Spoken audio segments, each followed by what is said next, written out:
Hello students, काल आपण mathematical methods हा फिजिक्स 11 फिजिक्समधला आपण सेकंड चॅप्टर स्टार्ट केला होता, ज्याच्यामध्ये आतापर्यंत आपण फिजिकल क्वांटिटीज जे आहेत, फिजिकल क्वांटिटीजला आपण डिवाईड केलं होतं दोन टाईप्समध्ये.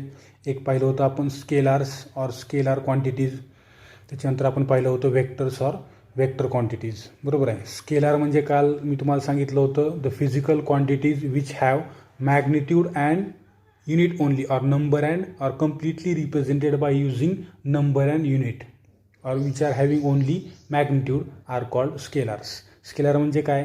अशा फिजिकल क्वांटिटी ज्यांना फक्त नंबर आणि युनिट या दोनच गोष्टींना आपल्याला रिप्रेझेंट करता येते, त्याला काय म्हणतो आपण? Scalar. Number and unit only. बरोबर आहे, त्याला म्हणतो आपण स्केलार्स. आणि वेक्टर्स म्हणजे काय? वेक्टर क्वांटिटी रिप्रेझेंट करण्यासाठी आपल्याला काय गरजेचं आहे? Number, that is magnitude, as well as direction, and also that quantity must be obey the rules of vector addition. बरोबर आहे, हे मी काल तुम्हाला सांगितलं होतं. वेक्टरची डेफिनेशन जी बुकमध्ये दिलेली आहे तेवढीच डेफिनेशन सफिशियंट नाही. त्याचं एक्झाम्पल मी तुम्हाला दिलं होतं काल, इलेक्ट्रिक करंट. इलेक्ट्रिक करंटला आपण वेक्टर क्वांटिटी म्हणू शकत नाही. त्याचं रिझन काय आहे? तर मी तुम्हाला काल सांगितलं, इलेक्ट्रिक करंटला डायरेक्शन आपण रिप्रेझेंट करतो. 10 अँपियर त्याची मॅग्निट्यूड आहे. बरोबर आहे, मॅग्निट्यूड पण आहे, डायरेक्शन पण आहे. मग याला वेक्टर का म्हणायचं नाही? कारण एकाच सर्किटमध्ये समजा या डायरेक्शननं करंट वर चालला आहे, तर या डायरेक्शननं तो करंट डाऊनवर्डला येत आहे तेवढ्याच मॅग्निट्यूडचा. मग या दोघांनी एकमेकाला कॅन्सल केलं पाहिजे.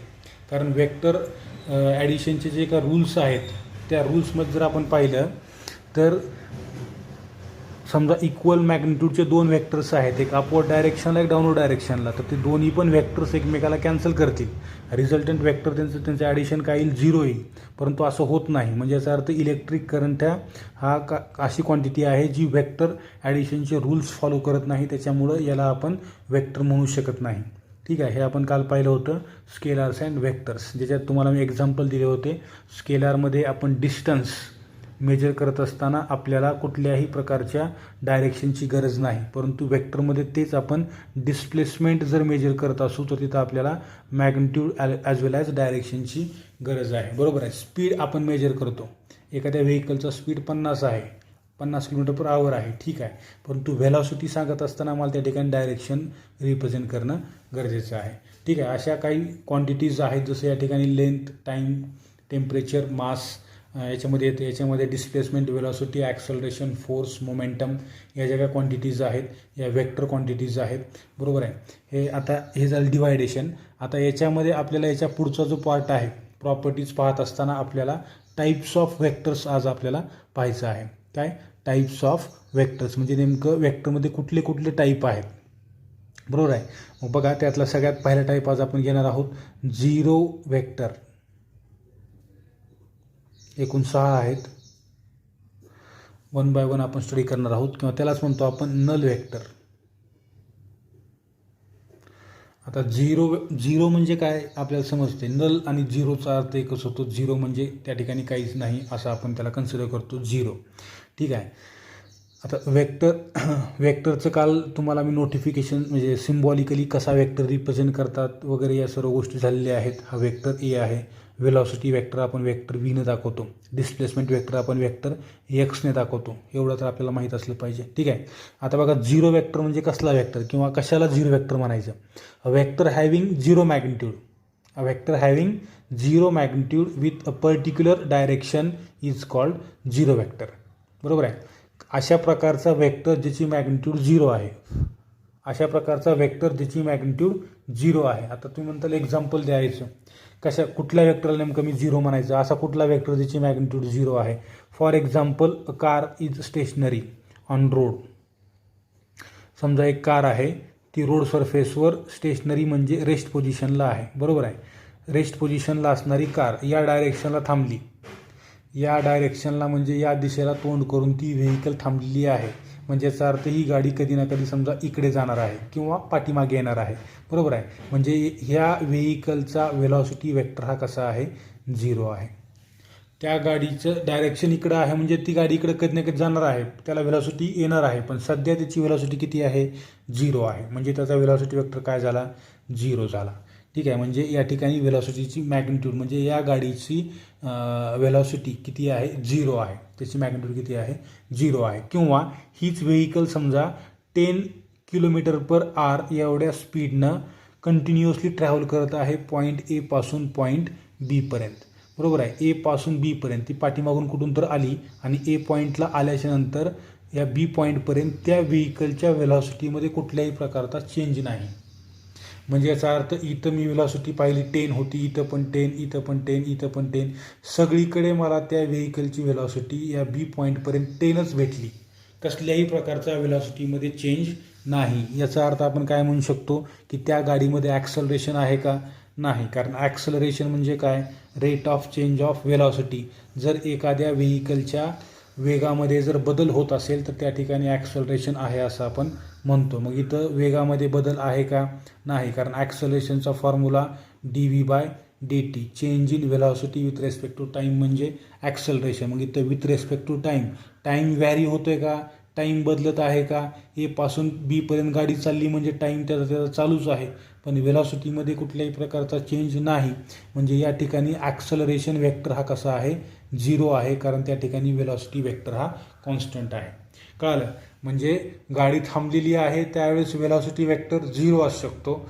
इथं गाडी ए पासून बी पर्यंत जात आहे विथ युनिफॉर्म स्पीड, म्हणजे याचा अर्थ एकसारख्या वेगानं जर गाडी जात असेल तर ॲक्सलरेशन वेक्टर हा 0 असतो. अशा प्रकारच्या वेक्टरला आपण 0 वेक्टर ऑर नल वेक्टर म्हणतो. And it is denoted by vector O. कशाने दाखवतात, वेक्टर ओने. 0 वेक्टर हा वेक्टर ओने रिप्रेझेंट करतात, यालाच म्हणतो आपण नल वेक्टर किंवा 0 वेक्टर. ठीक आहे, समजलं. आता याच्यानंतर आहे सेकंड, तो म्हणजे रिझल्टंट वेक्टर.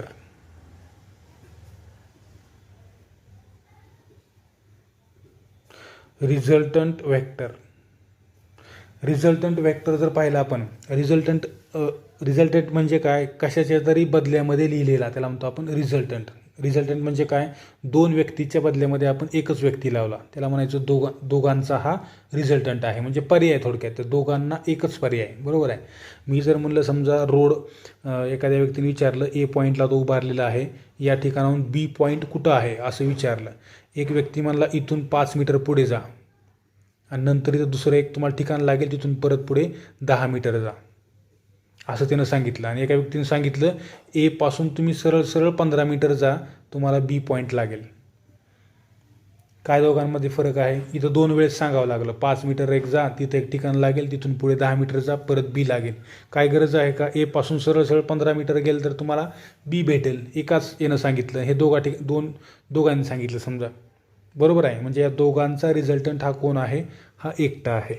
यालाच म्हणायचं रिझल्टंट. म्हणजे काय, resultant of 2 or more vector is a single vector, is that single vector which produces the same effect as produced by all other vectors together. Resultant 2 किंवा 2पेक्षा जास्त वेक्टरचा रिझल्टंट वेक्टर म्हणजे काय असतो, तर 2 वेक्टरनं जो इफेक्ट प्रोड्यूस केला, यानं सांगितलं इथून इथपर्यंत जा, दुसऱ्यानं सांगितलं इथून पुढे इथं जा, तुम्हाला बी लागेल, या दोघांनी मिळून जे काम केलं ते काम या एकट्यानंच केलं, ए पासून बी पर्यंत 15 मीटर असं जा. म्हणजे इथे काय केलं, या दोघांचा जो इफेक्ट आहे, हा इफेक्ट टुगेदर या दोघांनी जो इफेक्ट प्रोड्यूस केला, हा इफेक्ट हा सिंगल वेक्टर जर प्रोड्यूस करत असेल तर या वेक्टरला या दोघांचा रिझल्टंट वेक्टर असं म्हणतात. जसं की फॉर एक्झाम्पल मी तुम्हाला सांगितलं, वेक्टर हा समजा ए सी आहे आणि हा सी बी आहे, मग इथं A C plus C B is equal to vector A B असं आपण लिहू शकतो. या दोघांचा इफेक्ट जो होतो, this effect is equal to effect produce by that single vector, याला म्हणायचं रिझल्टंट वेक्टर. आता याच्यानंतर आहे निगेटिव्ह वेक्टर किंवा त्यालाच म्हणतो आपण अपोजिट वेक्टर. याच्यानंतर आहे निगेटिव्ह वेक्टर किंवा त्यालाच म्हणतो आपण अपोजिट वेक्टर. निगेटिव्ह वेक्टर म्हणजे काय, negative vector of a given vector, दिलेल्या वेक्टरचा निगेटिव्ह वेक्टर म्हणजे काय, negative vector of a given vector is a vector of the same magnitude but opposite direction. To that of given vector. समजा मी या ठिकाणी एक असा वेक्टर काढला, vector A B, vector A बी, याला नाव दिलं आपण वेक्टर ए बी, बरोबर आहे. हे जे काय आहे वेक्टरची टेल आणि हा काय आहे हेड, बरोबर आहे. मग याच्या एक्झॅक्टली अपोजिट दिलेल्या वेक्टरच्या मॅग्निट्यूड एवढाच परंतु अपोजिट डायरेक्शननं असणारा हा, समजा मी या ठिकाणी एक्स वाय हा वेक्टर काढला, याची मॅग्निट्यूड काय आहे equal to magnitude of A B, म्हणजे vector magnitude of vector A B is equal to magnitude of vector X Y. Mod of vector A B is equal to mod of vector X Y. म्हणजे समजा हा 10 metre लांबीचा आहे तर खालचा पण vector हा 10 मीटर लांबीचाच आहे आणि हे दोन्ही एकमेकाला पॅरलल असणं गरजेचं आहे. याला अँटी पॅरलल वेक्टर्स असं देखील म्हणतात. हा ज्या डायरेक्शनला आहे त्याच्या एक्झॅक्टली अपोजिट म्हणजे दोघांमधला अँगल हा 180 डिग्री आहे, हे देखील तुम्हाला माहीत असलं पाहिजे. याला म्हणायचं अँटी पॅरलल्स वेक्टर किंवा negative vector. Anti parallel vectors किंवा निगेटिव्ह वेक्टर जे दोघांच्या कसे आहेत एकदम डायमेट्रिकली अपोजिट आहेत किंवा एकमेकाच्या विरुद्ध दिशेला आहेत, दोघांची मॅग्निट्यूड सेम आहे, याला म्हणायचं निगेटिव्ह वेक्टर. ठीक आहे. आता याच्यानंतर बघू आपण इक्वल वेक्टर. याच्यानंतर फोर्थ टाईप आहे इक्वल वेक्टर. Equal vector. आता इक्वल वेक्टरमध्ये काय बघा इकडं, two vectors A and B representing same physical quantity are said to be equal if and only if they have the same magnitudes and direction. आता बघा equal vector कशाला म्हणायचं, दोन वेक्टर्स आहेत जे दोन वेक्टर एकच फिजिकल क्वांटिटी रिप्रेझेंट करत आहेत. समजा हा फोर्स वेक्टर आहे वेक्टर F1 आणि हा दुसरा फोर्स वेक्टर आहे हा आहे वेक्टर F2. दोघांची मॅग्निट्यूड सेम आहे. समजा हा 10 न्यूटन हा फोर्स डिनोट करतोय तर खालचा पण वेक्टर 10 न्यूटन हा एवढाच फोर्स त्यानं डिनोट केला पाहिजे. म्हणजे दोघांची मॅग्निट्यूड सेम 10 बरोबर. दोघांचं डायरेक्शन सेम. हा वेक्टर ए बी हा वेक्टर सी डी, दोघांचं डायरेक्शन सेम आहे, दोघांची मॅग्निट्यूड सेम आहे आणि दोन्ही पण वेक्टर्स एकच फिजिकल क्वांटिटी रिप्रेझेंट करत आहे तरच त्यांना आपण इक्वल वेक्टर म्हणू शकतो. जर समजा वरचा वेक्टर हा फोर्स दाखवतोय आणि खालचा वेक्टर हा जर समजा डिस्प्लेसमेंट दाखवत असेल तर त्यांना आपण इक्वल वेक्टर्स म्हणू शकत नाही.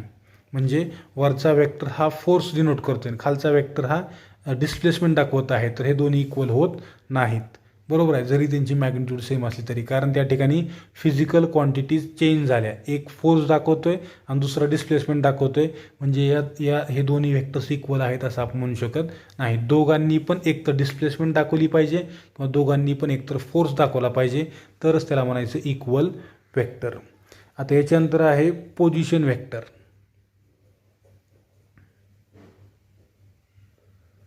याच्यानंतर आहे पोझिशन वेक्टर.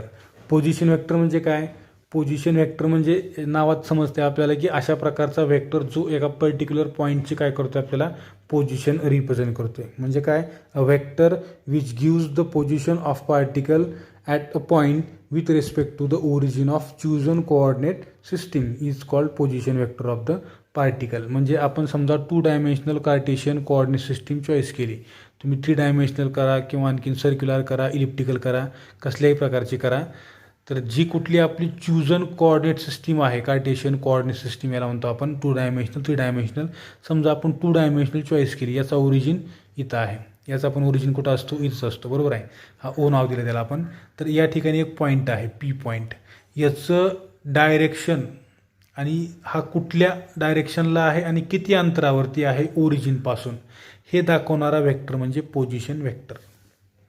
पोझिशन वेक्टर म्हणजे काय, अशा प्रकारचा वेक्टर जो वेक्टर एखाद्या पर्टिक्युलर पॉईंटची, जो पॉईंट आपण चॉईस केलेला आहे एखाद्या कार्टेशियन कोऑर्डिनेट सिस्टीममध्ये, तर त्या कोऑर्डिनेट सिस्टीममध्ये ओरिजिनपासून कुठल्या डायरेक्शनला आहे आणि किती अंतरावरती आहे हे सांगणारं काम करणारा वेक्टर म्हणजे पोझिशन वेक्टर असं म्हणतो. इन केस ऑफ सर्कल, समजा सर्कलच्या बाबतीमध्ये समजा एक पार्टिकल इथं आहे जो अँटी क्लॉकवाईज डायरेक्शननं काय करत आहे, इथं सर्क्युलर मोशन परफॉर्म करतो आहे, असा फिरत आहे. समजा तो इथं आहे पी या पॉईंटला हा सर्कलचा सेंटर, बरोबर आहे. मग सेंटरपासून तो पार्टिकल कुठं आहे, सर्कम्फरन्सवर आहे हे आपल्याला माहीत आहे, पण कुठं आहे नेमकं, तर तो आहे या डायरेक्शनला. तो आहे या डायरेक्शनला. किती अंतरावरती आहे, तर equal to radius of circle. म्हणजे याचा अर्थ सर्कलच्या रेडियस एवढ्या अंतरावरती या डायरेक्शनला पी पार्टिकल आहे. म्हणजे या वेक्टरनं एकतर अंतर सांगितलं आणि कुठल्या दिशेला आहे ते पण सांगितलं. याला म्हणायचं पोझिशन वेक्टर. आणि या केसमध्ये त्याला म्हणतो आपण रेडियस वेक्टर असं म्हणतो. का बरं म्हणतो रेडियस वेक्टर, कारण याची जी मॅग्निट्यूड आहे, या रेडियस वेक्टरची जी मॅग्निट्यूड आहे ती किती आहे, equal to radius of circle आहे. त्याच्यामुळं याला इथं काय म्हणतो आपण रेडियस वेक्टर असं म्हणतो. याला म्हणायचं पोझिशन वेक्टर. तो 2 डायमेन्शनल कार्टेशियन कोऑर्डिनेट सिस्टीम असू द्या किंवा 3 डायमेन्शनल कार्टेशियन कोऑर्डिनेट सिस्टीम असू द्या. ठीक आहे, हे झाले वेक्टर्सचे टाईप्स. आता आणखीन एक आहे युनिट वेक्टर, तो आपण नेक्स्ट व्हिडिओमध्ये पाहणार आहोत. या ठिकाणी थांबू आपण. थँक्यू.